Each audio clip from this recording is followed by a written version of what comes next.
Chest flies are one of the most effective exercises for building your chest, but if you don't do them correctly, they'll end up working other muscles like your shoulders instead of your chest.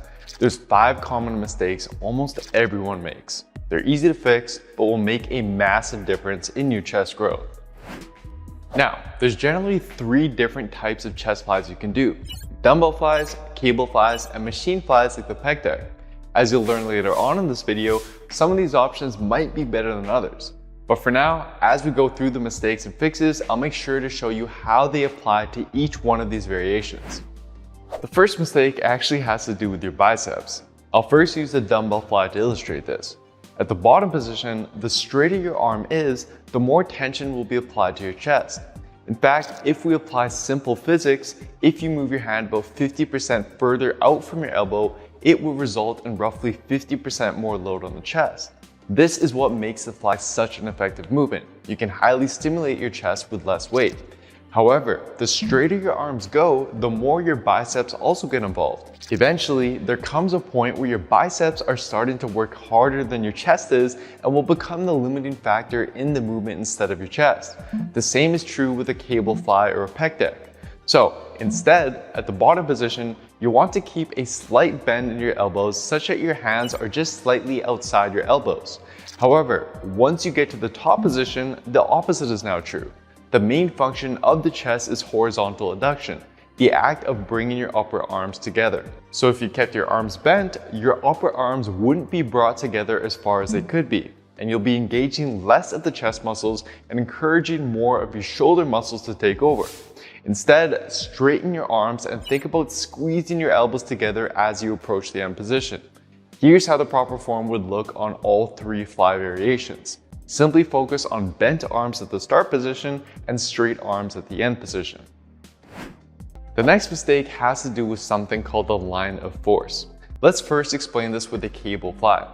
During this exercise, the direction of the cable will determine where on your body the force is being placed. For example, here the cable angle is set a little bit higher than the height of my head. Now at the end position, I want you to look and notice that the direction of the cable compared to my arms. They're not aligned. And as a result, the cable is pulling my arm up and my arm has to fight to pull the cable down as I perform the fly.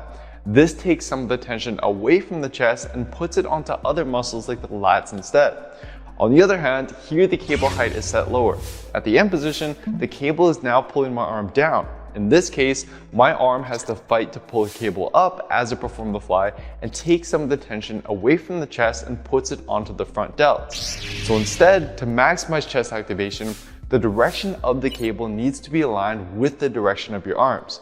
You can play around with the cable height in your arm position until you get this right. Now the same applies for the pec deck or even the dumbbell fly as well. In this case, however, since you can't adjust the line of force like you can with cables, you'll simply want to keep your elbows up such that your hands and your shoulders are always at the same height rather than letting your elbows drop down. The next mistake is probably the most common mistake I see. Given that many of us are stuck in a hunched over posture, your shoulders will have a natural tendency to want to take over during your chest exercises. This can lead to the front of your shoulders experiencing most of the growth rather than the chest. Here I'm letting the shoulders take over and you can see how my shoulders round forward every time I reach the end of the movement. Instead, to ensure the tension is being placed on the chest, first bring your shoulders down and away from your ears and then stick your chest up and out. From here, simply focus on squeezing your biceps into the sides of your chest. And as you do this, your chest should remain up and out rather than letting your shoulders come forward and take over. You may have to lighten the weight, but trust me, make this one fix alone on whatever fly variation you're doing, and it's going to make a world of difference in your chest development. The next mistake has to do with how you're setting up your fly. During a regular dumbbell, cable, or pec deck fly, the main area targeted is the mid-chest. But if you're already doing a lot of flat bench press and flat dumbbell press, which already target the mid-chest, I'd highly recommend adjusting the setup of your flies to work more of your upper and lower chest to help round out and provide a more balanced look to your chest.